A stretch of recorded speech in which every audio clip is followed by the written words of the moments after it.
Belagavi session ಶಾಸಕರು ಸಚಿವರ ಆತಿಥ್ಯ ಹೆಸರಲ್ಲಿ ಅಧಿಕಾರಿಗಳಿಂದ ಹಣ ವಸೂಲಿ ದಂಧೆ. ಬೆಳಗಾವಿ ಸೆಷನ್ ಶಾಸಕರು ಸಚಿವರ ಆತಿಥ್ಯ ಹೆಸರಲ್ಲಿ ಅಧಿಕಾರಿಗಳಿಂದ ಹಣ ವಸೂಲಿ ದಂಧೆ. ಗರ್ದಿಗಮ್ಮತ್ ವೀಕ್ಷಕರಿಗೆ ನಮಸ್ಕಾರ ಗಡ್ರಿ. ಗರ್ದಿಗಮ್ಮತ್ ಪೇಜ್ ಫಾಲೋವರ್ ಆಗ್ರಿ, ಯೂಟ್ಯೂಬ್ ಸಬ್ಸ್ಕ್ರೈಬ್ ಆಗ್ರಿ, ಶೇರ್ ಮಾಡಿರಿ, ಲೈಕ್ ಮಾಡಿರಿ, ಕಮೆಂಟ್ ಮಾಡಿರಿ.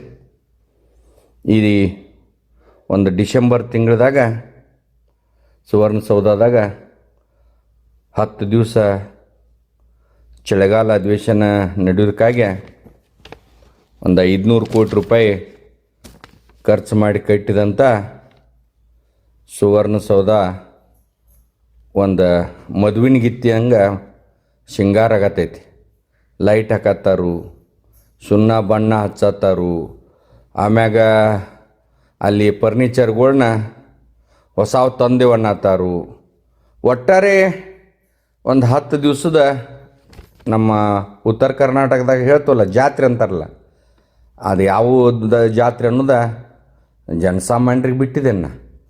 8ನೇ ತಾರೀಕಿಗೆ ಡಿಸೆಂಬರ್ 8ನೇ ತಾರೀಕಿಗೆ ಚಾಲೂ ಆಗ್ತೈತೆ. ಅಂದ್ರೆ ಸೋಮವಾರ ದಿವಸ ಬರ್ತೈತೆ ಬಹುತೇಕ. ಸೋಮವಾರ ದಿವಸ ಈ ಸಿಬ್ಬಂದಿ ಅಂಕೆ 10-15 ದಿವಸ ಮೊದಲೇ ಬಂದು ಹೋಗಿ ಚಾಲೂ ಇರ್ತೈತಿ ಬೆಂಗಳೂರಿಂದ ಬರೋವ್ರಿಗೆ. ಬೆಳಗಾವಿ ಅಧಿವೇಶನ ಅಂದ್ರೆ ಬೆಂಗಳೂರಾಗಿನ ಅಧಿಕಾರಿ ಹೊರಗೆ ದೊಡ್ಡ ಖುಷಿ ಅವರಿಗೆ. ಯಾಕಂದ್ರೆ ಅವರ ಈ ಬೆಳಗಾವಿಗೆ ಬಂದಾಗ ಅವ್ರಿಗೇನು ಎಂತೂ ಗೊತ್ತಿಲ್ಲ, ಇಲ್ಲೇನು ಸಮಸ್ಯೆ ಪರಿಹಾರ ಆಗ್ತಾವೋ ಇಲ್ಲೋ, ಚರ್ಚಾ ಸರಿಯಾಗೈತೋ ಇಲ್ಲೋ ಗೊತ್ತಿಲ್ಲ ಅವ್ರಿಗೆ. ಅಲ್ಲಿ ಬಂದಂಥ ಅಧಿಕಾರಿ ವರ್ಗಕ್ಕೆ ಒಟ್ಟು ಭಾಳ ಖುಷಿ ಇರ್ತಾರೆ ಅವ್ರ ಬಂದು ಮೊದಲ ಟಿಕಾಣಿ ಹೂಡಿರ್ತಾರು. ಆಮ್ಯಾಗ ಮುಂದೆ ಗುರುವಾರ ಮಧ್ಯಾಹ್ನ ಅಂದ್ರೆ ಜಾಗ ಖಾಲಿ ಮಾಡೋಕ್ಕೆ ಶುರು ಮಾಡ್ತಾರೆ. ಕೆಲವೊಂದು ಸ್ಟಾಪ್ ಆಗಲಿ, MLAಗಳಾಗಲಿ, ಅಲ್ಲಿ ಕಾರ್ಯದರ್ಶಿ ಲೆವೆಲ್ ಅಧಿಕಾರಿಗಳಾಗಲಿ, ಅವ್ರಿಗೆ ಎಲ್ಲಿ ಹೋಗಬೇಕು, ಏನು ಹೋಗಬೇಕು ಮೊದಲ ಟಿಪಿ ಇರ್ತೈತೆ. ಅದು ಯಾವಾಗ ಮಂಗಳವಾರ ಚಾಲೂ ಆಗಿರ್ತೈತಿ, ಯಾವಾಗ ಗುರುವಾರ ಮಧ್ಯಾಹ್ನ ಬಂದಿತ್ತು ಅಂತ ಹಾದಿ ಕಾಯ್ತಿರ್ತಾರೆ ಅವ್ರು. ಗುರುವಾರ ಮಧ್ಯಾಹ್ನ ಜಾಗ ಖಾಲಿ. ಅಲ್ಲಿಂದ ಅವ್ರು ಯಾವ್ಯಾವ ಜಾಗಕ್ಕೆ ಹೋಗ್ತಾರೋ, ಗೋವಾ ಆಯ್ತು, ಮಹಾಬಳೇಶ್ವರ ಆಯ್ತು, ಕೊಲ್ಹಾಪುರ ಆಯ್ತು, ಎಲ್ಲೆಲ್ಲೋ ಮೊದಲ ಇಲ್ಲಿ ಇಲಾಖೆ ಸಂಬಂಧಪಟ್ಟಂಥ ಇಲಾಖೆಯವ್ರು ಎಲ್ಲ ರಿಸರ್ವ್ ಮಾಡಿರ್ತಾರೆ. ಇನ್ನೋ ಗಾಡಿಗಳ್ನ ಹಿಡ್ಕೊಂಡು 5 ಸ್ಟಾರ್ ಹೋಟೆಲ್ಗಳು ಹಿಡ್ಕೊಂಡು ಅಲ್ಲಿ ಅವ್ರಿಗೆ ಏನು ಬೇಕಲ್ಲ ಅಧಿಕಾರಿಗಳಿಗೆ ಮೊದಲೇ ತಯಾರು ಮಾಡಿರ್ತಾರೆ. ಯಾಕೆ ವಿಷಯ ಹೇಳತ್ತೇನಂದ್ರೆ, ನಾನು ಇಲ್ಲೊಂದು ಅಧಿವೇಶನ ಆದದನ್ನ ನಾವು ಸಾರ್ಥಕ ಮಾಡ್ಕೋಬೇಕು ಕಿತ್ತೂರು ಕರ್ನಾಟಕದವ್ರು. ಯಾಕಂದ್ರೆ ಶರಣಗೌಡ ಕಂದಕೂರು MLA, ಯಾದಗಿರಿ ಗುರುಮಿಟ್ಕಲ್ MLA ಹೇಳಿದ್ದಾರೆ ಅವರು. ನಾ ಹೇಳಿದ್ದಲ್ಲಿದೆ, ಬೆಳಗಾವಿ ಅಧಿವೇಶನ ಕಲೆಕ್ಷನ್ ಮಾಡಾಕನ ಆಗ್ತೈತಿ ಅಂತ ಅವ್ರು ಹೇಳಿದ್ದಾರೆ. ಬೆಳಗಾವಿ ಸೆಷನ್ ಶಾಸಕರು ಸಚಿವರ ಆತಿಥ್ಯ ಹೆಸರಲ್ಲಿ ಅಧಿಕಾರಿಗಳಿಂದ ಹಣ ವಸೂಲಿ ದಂಧೆ. ಉತ್ತರ ಕರ್ನಾಟಕದವ್ರು 91 ಜನ ಇದ್ದೀವಿ. 91 ಜನನೇ ಇಲ್ಲಿ ಕೂತಿಲ್ಲ ಚರ್ಚೆಗೆ.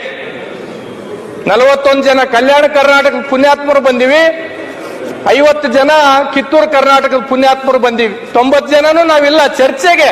ಅದೇನು ತಪ್ಪಲ್ಲ ಅವ್ರು, ಯಾಕಂದ್ರೆ ವಾದ ಒಂದು ಅಧಿವೇಶನದಾಗ ಹೇಳಿದ್ದಾರೆ ಅವರು. ಆಮ್ಯಾಗ ನಮ್ಮ ಮಾಹಿತಿ ಹಕ್ಕು ಹೋರಾಟಗಾರ ಭೀಮಪ್ಪ ಗಡಾದವ್ರು ಪ್ರತಿಯೊಂದು ಅಧಿವೇಶನದ ಖರ್ಚ ವೆಚ್ಚ ಏನೇನಾಗೈತಿ ಎಂತಾಗೈತಿ ಅಂತ ಡಿಟೇಲ್ ಪ್ರೆಸ್ ಮೀಟ್ ಮಾಡಿ ಮಾಹಿತಿ ಹಾಕಿನಾಗ ಕೇಳಿ ಜನರಿಗೆ ಮುಟ್ಟುವಂಗೂ ಅವ್ರು ಹೇಳ್ತಾರೆ. ಮೊನ್ನೆನೇ ಅವ್ರು ಒಂದು ಪ್ರೆಸ್ ಮೀಟ್ ಮಾಡಿ ಹೇಳಿದ್ದಾರೆ. ಈಗಾಗಲೇ ಅಧಿಕಾರಿಗಳಿಗೆ ಏನೈತಲ್ಲ ಅವ್ರಿಗೆ TA DA ಮುಂದೆ ಇಲ್ಲಿ ಇರಾಕ್ 5 ಸ್ಟಾರ್ ಹೋಟೆಲ್ ಲಾಡ್ಜ್ಗಳ ಎಲ್ಲ ಅಧಿಕಾರಿಗಳಿಗೆ ಆಯಾ ಹುದ್ದೆ ತಕ್ಕ ಲಾಡ್ಜ್ ಗೀಜ ಎಲ್ಲ ಕೊಡ್ತಾರೆ. ಇವ್ರಿಗೆ ಈ ಊಟದ ಅವಶ್ಯಕತೆ ಒಳಗೆ ಈಗ ನಮ್ಮ ಬೆಳಗಾವಿ ಈ ಬೆಂಗಳೂರಲ್ಲಿ ಅಧಿವೇಶನ ನಡೆದಾಗ ಮಾನ್ಯ ಸಭಾಧ್ಯಕ್ಷರು ಈ ಸದನದಲ್ಲಿ ಶಾಸಕರುಗಳ ಹಾಜರಾತಿ ಹೆಚ್ಚು ಮಾಡುವ ಸಲುವಾಗಿ ಅಂತೇಳಿ ಅವ್ರಿಗೆಲ್ಲೇ ವಿಧಾನಸೌಧದಲ್ಲೇ ಊಟ ಉಪಹಾರವನ್ನು ಸರ್ಕಾರದಿಂದ ಕೊಡುವಂಥ ವ್ಯವಸ್ಥೆಯನ್ನು ಜಾರಿಗೆ ತಂದಿದ್ದಾರೆ. ಆದರೆ ಇದು ಕಾನೂನು ಬಾಹಿರ ಮತ್ತು ನಿಯಮ ಬಾಹಿರ ಅಂತ ಹೇಳಿ ಬಯಸ್ತಾ ಇದ್ದೀನಿ. ಯಾಕಂದ್ರೆ ಇಲ್ಲಿ ಏನು ಹೇಳ್ತಾರಪ್ಪ ಅಂದ್ರೆ, ವಿಧಾನಸಭೆಯಿಂದ ಒಂದು ಮಾಹಿತಿ ಹಕ್ಕಿನಿಂದ ಮಾಹಿತಿ ತರ್ಕೊಂಡತಿ. ಅಲ್ಲೇ ಅವ್ರು ಹೇಳ್ತಾರೆ, ವಿಧಾನಸಭೆ ಅಧಿವೇಶನ ನಡೆಯುವ ಸಂದರ್ಭದಲ್ಲಿ ಕಾರ್ಯಕಲಾಪದಲ್ಲಿ ಭಾಗವಹಿಸುವ ಮಾನ್ಯ ಸದಸ್ಯರುಗಳಿಗೆ ಸರ್ಕಾರದಿಂದಲೇ ಉಚಿತವಾಗಿ ಟೀ, ಕಾಫಿ, ತಂಪು ಪಾನೀಯ, ಊಟ ಉಪಹಾರಗಳನ್ನು ನೀಡಲು ನಿಯಮಾವಳಿಗಳಲ್ಲಿ ಅವಕಾಶ ಇಲ್ಲ ಅಂತೇಳಿ ವಿಧಾನಸಭೆ ಕಾರ್ಯದರ್ಶಿ ಅವರ ಆಫೀಸ್ ಹೇಳ್ತತಿ. ಒಂದು ಕಡೆ ಮಾನ್ಯ ಸಭಾಧ್ಯಕ್ಷರು ಊಟ ಕೊಟ್ಟಿದ್ದಾರೆ. ಈಗ ನನ್ನ ಹತ್ತಿರ ಜುಲೈ 2024 ಜುಲೈ ತಿಂಗಳಲ್ಲಿ ಮತ್ತು ಫೆಬ್ರವರಿ ತಿಂಗಳಲ್ಲಿ ಏನು ಬೆಂಗಳೂರಲ್ಲಿ ಅಧಿವೇಶನ ಆಯಿತು, ಮಾರ್ಚ್ ತಿಂಗಳ ಮಾಹಿತಿ ಇಲ್ಲ, ನಂತರದಿಲ್ಲ. ಈ ಎರಡರದ ನಂಗೆ ಮಾಹಿತಿ ಸಿಕ್ಕಿದೆ.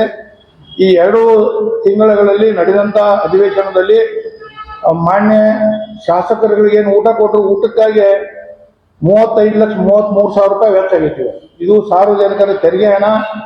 ಅದಕ್ಕೆ ನಮ್ಮದೇನಪ್ಪ ನಿಯಮಾವಳಿಗಳಲ್ಲಿ ಅವಕಾಶ ಇಲ್ಲ. ನೀವು ಅದನ್ನ ಹಾಜರಿ ಹೆಚ್ಚು ಮಾಡಕ್ಕೆ ಊಟ ಕೊಡ್ತೀವಿ ಅಂತೀರಿ, ಸಾರ್ವಜನಿಕರ ತೆರಿಗೆ ಹಣ. ಅದಕ್ಕೆ ಇದು ಈ ಹಣವನ್ನ ಮಾನ್ಯ ಸಭಾಧ್ಯಕ್ಷರ ಕಡೆಯಿಂದ ವಸೂಲಿ ಮಾಡ್ಬೇಕು ಸರ್ಕಾರ. ಜಿಲ್ಲೆಯ ಅಂದ್ರೆ 2006ರಿಂದ ಏನು ಚಾಲು ಆಗೈತ್ಲ, ಕೆಲವು ಮಂದಿ ಅಧಿಕಾರಿಗಳು ವರ್ಗ ಆಗಿದ್ದಾರೆ. ಇನ್ನೂ ಕೆಲವೊಂದು ಇಲಾಖೆ ಒಳಗೆ ಕ್ಲಿರಿಕಲ್ ಸ್ಟಾಫ್ ಅವರೇ ಅದಾರ 2006ರಿಂದ. ಅವ್ರಿಗೆ ಗೊತ್ತೈತೆ. ಈಗಾಗಲೇ ಅದನ್ನು ಶುರು ಮಾಡಿದ್ದಾರೆ ಅವ್ರು ಕಲೆಕ್ಷನ್. ನಾ ದಾಖಲೆ ಇಲ್ಲದೆ ಯಾವುದೂ ಮಾತಾಡೋದಿಲ್ಲ. ಯಾಕಂದ್ರೆ ಇದೊಂದು ಅಧಿಕಾರಿ ವರ್ಗಕ್ಕೆ ಎಚ್ಚರಿಕೆ ಅನ್ರಿ, ಬೇಕಾದ್ರೆ ಮುಂಜಾಗ್ರತೆ ಅನ್ರಿ. ಈ ಸಲ ನೀವೇನೀಗ ಮಾಡತ್ತಿರಲ್ಲ ಎಲ್ಲ ಇಲಾಖೆದೊಳಗೆ, ಅಂದ್ರೆ ಕೆಲವೊಂದು ಇಲಾಖೆ ಬಿಟ್ಟು ಈಗಾಗಲೇ ಹಿರಿಯ ಅಧಿಕಾರಿಗಳ ಮಾರ್ಗದರ್ಶನದಂಗೆ ನೀವು ಇಷ್ಟ ನಮ್ಮ ಆಯರ್ ಮಾಡಬೇಕಂತ ಈಗಾಗಲೇ ಕೆಳಗಿನ ಅಧಿಕಾರಿಗಳ್ಗೆ ಹೇಳತ್ತಾರೆ. ಕೆಳಗಿನ ಅಧಿಕಾರಿಗಳು ಅವ್ರ ಕೆಳಗಿನ ಅಧಿಕಾರಿಗಳ್ಗೆ ಹೇಳತ್ತಾರು. ಆದ್ರೆ ಇದೇನೈತಿಲ್ಲ, ನೀವು ಮಾಡೋದನ್ನ ನಮ್ಮ ಸಾಬ್ ಹಿಂಗೆ ಅಡ್ಡಾಡತ್ತಾನ ಈಗ ಎಲ್ಲ ಕಡೆ. ಈ ಸಲ ನೀವು ಏನಾದರೂ ಇದನ್ನು ಮಾಡತ್ತಿದ್ರಿ ಅಂದ್ರೆ, ನೀವು ಮಾಡಿದ್ದಾತಂದ್ರೆ ನಮ್ಮ ಕಡೆ ದಾಖಲೆ ಅದಾವು, ವಿಧಾನಸಭಾದಾಗ ಪ್ರಶ್ನೆ ಆಗ್ತೈತಿ. ಇದ್ರ ಮೊದಲ ನಮ್ಮ ಜಿಲ್ಲೆಯ ಅಧಿಕಾರಿ ವರ್ಗ ನೀವು ತಿಳ್ಕೋರಿ. ಈಗಾಗಲೇ 2006ರಿಂದ ಏನು ಸ್ಟಾಪ್ ಐತಲ್ಲ, ದಯಮಾಡಿ ಬಂದ್ ಮಾಡಿಬಿಡ್ರಿ. ಈಗ ನೀವು ಈ ಚಳಿಗಾಲ ಅಧಿವೇಶನಕ್ಕೆ ಟೆಂಡರ್ ಯಾಕೆ ಕರೀದಿಲ್ಲ? ಯಾಕಂದ್ರೆ ಚಳಿಗಾಲ ಅಧಿವೇಶನ ಫಿಕ್ಸನ ಬೆಳಗಾವದಾಗ. ನೀವು 4G ಯಾಕೆ ಎಕ್ಸಾಮ್ಷನ್ ತಗೋತೀರಿ ಇಲ್ಲಿ? ಇದು ಪ್ರಶ್ನೆ ಐತಿ. ಈಗ ನೀವು ಈ ಚಳಿಗಾಲ ಅಧಿವೇಶನ ನೋಡಿದ್ರೆ ಈ MLAಗಳ ಮಂತ್ರಿಗಳ ಮನೆ ಮುಂದೆ ಆ ಊಟದ ಟೆಂಡರ್ ಕೊಡಿಸ್ರಿ, ನೀರಿನ ಟೆಂಡರ್ ಕೊಡಿಸ್ರಿ, ನಾಷ್ಟಾ ಟೆಂಡರ್ ಕೊಡಿಸ್ರಿ, ಆ ಟೆಂಟ್ ಹಾಕಕ್ಕೆ ಟೆಂಡರ್ ಕೊಡಿಸ್ರಿ, ಗಾಡಿಗೋಡ ಬುಕ್ಕಿಂಗ್ ಮಾಡಕ್ಕೆ ನಮಗೆ ಟೆಂಡರ್ ಕೊಡಿಸ್ರಿ. ಇದೇ ಮಂದಿ ಇರ್ತಾರೆ ನೀವು ಬೆಳಗಾವಿ ಜಿಲ್ಲಾದಾಗ. ಈ ಕಾಂಟ್ರಾಕ್ಟರ್ಗಳ ಜಾತ್ರೆ ಇದು ಒಂದು ದೊಡ್ಡ ಜಾತ್ರೆ ಇದೆ. ಆಮೇಲೆ ಕೆಲವೊಂದು ಅಧಿಕಾರಿಗಳಂಕೆ ಕೆಲವೊಂದು ಇಲಾಖೆಗಳು 4G ಎಕ್ಸಾಮ್ಷನ್ ಅದು ಬರ್ತಾನೆ. ಈಗ ಲೆಕ್ಕಪತ್ರ ಕೇಳ್ತಾನೆ ನಿಮ್ಮನ್ನ. ಯಾಕಂದ್ರೆ 4G ಒಳಗೆ ಏನೇನು ಮಾಡ್ರಿ, ನೀವೇನು ಮೊದಲೇ ಗೊತ್ತಿದ್ದ ಮ್ಯಾಗ ಇದು ನವಂಬರ್ ಡಿಸೆಂಬರ್ದಾಗ ಆಗ್ತೈತೆ ಅಂತ ಟೆಂಡರ್ ಯಾಕೆ ಕರೀದಿಲ್ಲ? PWD ರೋಡ್ಗಳು ಪ್ರತಿ ವರ್ಷ ರಿಪೇರಿ ಇಲ್ಲಿ ಬೆಳಗಾವಿ ಸಿಟಿಯಾಗ. ಮತ್ತು ಅವು 3 ತಿಂಗಳದಾಗ ಮತ್ತೆ ಮೊದಲಿನ ಹಾದಿಗೆ ಬಂದಿರ್ತಾವೆ. ಸುಣ್ಣ ಬಣ್ಣ ಹಚ್ತಾರೆ, ಹೋದ ವರ್ಷ ಹಚ್ಚಿರ್ತಾರೆ, ಮತ್ತೆ ಈ ವರ್ಷ ಹಚ್ತಾರೆ. ಫರ್ನಿಚರ್ಗಳು ಇರ್ತಾವೆ, ಲ್ಯಾಪ್ಟಾಪ್ ಇರ್ತಾವೆ, ಕಂಪ್ಯೂಟರ್ ಇರ್ತಾವೆ, ಮತ್ತೆ ಅದನ್ನ ಖರ್ಚು. ಈ ಸರ್ಕಿಟ್ ಹೌಸ್ ಸಂಖ್ಯೆ ಬಗೆಹರಿದು ಹೋಗೈತೆ. ಅದು ಪ್ರತಿ ವರ್ಷ ಏನು ಮಾಡ್ತಾರೆ ಅನ್ನೋದ ಈ ಅಧಿವೇಶನ ಹೆಸರಿನಾಗ ಜಾತ್ರೆ ಮಾಡಕ್ಕೆ ಶುರು ಮಾಡಿದ್ದಾರೆ. ನೀವು ಇವತ್ತು ಶುಕ್ರವಾರ ಶನಿವಾರ ಬಂತಂದ್ರೆ ನೀವು ಇಲ್ಲಿ ಇರುವುದೇ ಇಲ್ಲ. ಈಗ ನೀವು ನೋಡ್ರಿ, ನೀವು ಅಧಿವೇಶನದಾಗ ಅಡುಗೆ ಮಾಡಿಸ್ತಾರೆ, ನಾಷ್ಟಾ ಮಾಡಿಸ್ತಾರೆ, ಎಲ್ಲ ಅವ್ರಿಗೆಲ್ಲ ಇರ್ತೈತೆ. TA ಇರ್ತೈತಿ, ತಿನ್ನಾಕ ಉಣ್ಣಾಕ ಅವ್ರಿಗೆಲ್ಲ ಕೊಟ್ಟಿರ್ತೇವೆ ನಾವು. ಮತ್ತು ಬೆಳಿಗ್ಗೆ ಎದ್ದು ನಾಷ್ಟಾ ಅಂತೀರಿ, ಮಧ್ಯಾಹ್ನ ಊಟ ಅಂತೀರಿ, ರಾತ್ರಿ ಊಟ ಅಂತೀರಿ. ಎಷ್ಟು ಊಟ ಯಾರು MLAಗಳು ಎಲ್ಲಿ ಯಾರೂ ಮಾಡೋದಿಲ್ಲ. ಮತ್ತು ಎಲ್ಲ ನೋಡ್ರಿ ನೀವು ಸಾಯಂಕಾಲ ಅಂದ್ರೆ ಯಾವ್ದಾರು ಒಂದು ಬಾರ್ನಾಗ ಬೆಂಗಳೂರಾಗ ಬಂದವ್ರು ನೋಡ್ರಿ ನೀವು ಬೆಳಗಾವಿದಾಗ. ಈ ಸಲ ನಾವು ಹಂಗೆ ಅದನ್ನ ವ್ಯವಸ್ಥೆ ಮಾಡಿದೆವು ನಿಮಗೆ. ನಾವು ನಿಮ್ಗೆ ಏನು ಕುಡಿಬೇಡ್ರಿ ಅನ್ನೋದಿಲ್ಲ. ನಿಮ್ಗೆ ಸರ್ಕಾರದ ಊಟ ಮಾಡಿಸಿದಾಗ ನೀವು ಬೇರೆ ಕಡೆ ಯಾಕೆ ಮಾಡ್ತಾರೆ? ಮತ್ತು ಅದು ಯಾರು ರೊಕ್ಕ ಅದು? ಮತ್ತು ಯಾಕೆ ಆ ನಮ್ನಿ ನೀವು ಇಲಾಖೆದವ್ರು ಮುತುವರ್ಜಿ ವಹಿಸ್ತಾರೆ? ಬೆಳಗಾವಿದಾಗಿನ ಇರುವಂಥ ಅಧಿಕಾರಿ ವರ್ಗ ಅವ್ರನ್ನ ತೃಪ್ತಿ ಪಡಿಸ್ತಾರೆ ನೀವು? ಇದು ಕೇಳುವಂಥ ಮಾತೈತೆ. ಈ ಅಧಿವೇಶನದಾಗ ಇವೆಲ್ಲ ಭಾಳ ಜಾಗೃತಿಯಿಂದ ಇರ್ರಿ. ನಮ್ಮ ಸಾಬ ಈಗಾಗಲೇ ಅಡ್ಡಾಡತಾನ. ಮತ್ತು ಇದನ್ನ ಏನಾರೇ ಮಾಡಿದ್ದಾತಂದ್ರೆ ನಮ್ಮ ಕಡೆ ದಾಖಲೆ ಅದಾವು. ಎಲ್ಲೇ ಕ್ವಶನ್ ಆಗ್ತೈತಿ, ಮುಂದೆ ಸ್ಪೀಕರ್ ಅವ್ರಿಗೂ ಕಂಪ್ಲೇಂಟ್ ಕೊಡ್ತೇವೆ, ಮುಖ್ಯಮಂತ್ರಿ ಕೊಡ್ತೇವೆ. ನೀವೇನು ಯಾವ್ಯಾವ ಅಧಿಕಾರಿಗಳು ಯಾರ್ಯಾರಿಗೆ ಒತ್ತಾಯ ಮಾಡತ್ತಿರಲ್ಲ ಅದನ್ನು ದಯಮಾಡಿ ಮಾಡಕ್ಕೆ ಹೋಗಬೇಡ್ರಿ. ಕೆಲವರ್ಗೆ ಈ ಸಲ ಎಲ್ಲ ಸರ್ಕಾರಿ ನೌಕರಿ ಕಂಡಾಪಟ್ಟಿ 2-3 ಪಟ್ಟು 2006ರಾಗ ಹಾಕಿದ್ಕಿಂತ 3-4 ಪಟ್ಟು ಆಯಾರು ವಸೂಲಿ ಮಾಡತ್ತಾರೆ. ಅವ್ರು ಎಲ್ಲಿ ತರೋದು? ಮತ್ತು ನಮ್ಮಂತೆ ಕಣ್ಣಲ್ಲ, ನಮ್ಮ ದುಡ್ಡನ್ನದ ಅಲ್ಲೇ ಬಿಡಿಬೇಕವ್ರು, ಅಲ್ಲೇ ತುಡುಗು ಮಾಡ್ಬೇಕವ್ರ. ಅದಕ್ಕೆ ಈ ಜಿಲ್ಲೆಯೊಳಗಿರುವಂಥ ಅಧಿಕಾರಿಗಳು, ಜಿಲ್ಲಾಧಿಕಾರಿ ಗಮನ ಕೊಡಬೇಕು. ಇಲ್ಲಿ ಏನು ಮಾಡತ್ತಾರಲ್ಲ ಅಧಿಕಾರಿ ವರ್ಗ, ಒಟ್ಟಾರೆ ನಾವು ಆತ್ಮಾವಲೋಕನ ಮಾಡ್ಕೋಬೇಕಾಗೈತಿ. 2006ರಿಂದ ಏನು ಚಾಲೂ ಆಗೈತಲ್ಲ ಅಧಿವೇಶನದಾಗ ಏನು ಚರ್ಚೆ ಮಾಡಿದ ಎಷ್ಟು ವಿಷಯಗಳ ಅನುಷ್ಠಾನಕ್ಕೆ ಬಂದಾವು. ಇವತ್ತು ನಿರುದ್ಯೋಗ ಸಮಸ್ಯೆ ಎಲ್ಲೈತಿ, ರೈತರ ಸಮಸ್ಯೆ ಎಲ್ಲೈತಿ, ಉದ್ಯೋಗಗಳು ಎಲ್ಲಿದಾವು?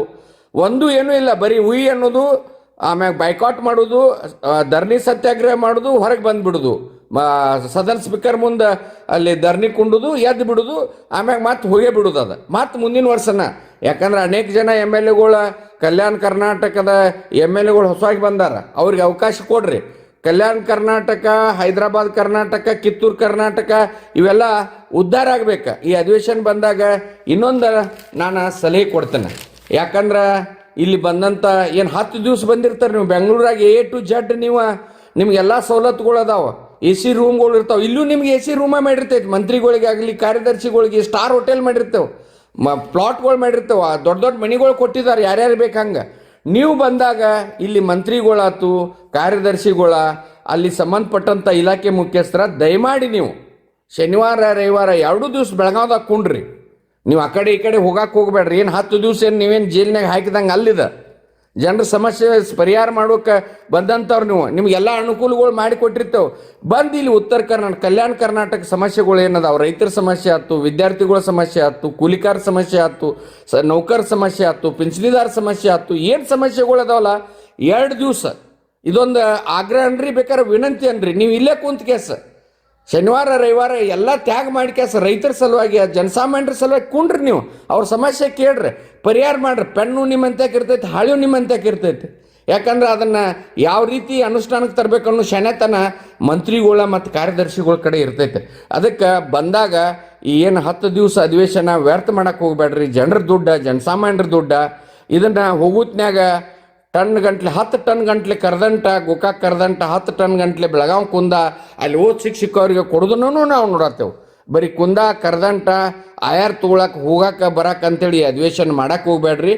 ಇಲ್ಲಿಯ ಈ ಒಂದು ಕಿತ್ತೂರು ಕರ್ನಾಟಕದ ಶಾಸಕರ ಗಟ್ಟಿ ಹಚ್ಚಿ ಈ ಕಿತ್ತೂರು ಕರ್ನಾಟಕ ಸಮಸ್ಯೆಗಳನ್ನ ಮಂಡನೆ ಮಾಡಿ ಇವ್ರನ್ನ ಒಂದು ಅನುಷ್ಠಾನಕ್ಕೆ ತರುವ ನಿಟ್ಟಿನೊಳಗೆ ಗುದ್ದಾಡಬೇಕಂತ ಗರ್ದಿಗಮ್ಮತ್ತು ಆಗ್ರಹ ಮಾಡ್ತೈತಿ. ನಮಸ್ಕಾರ.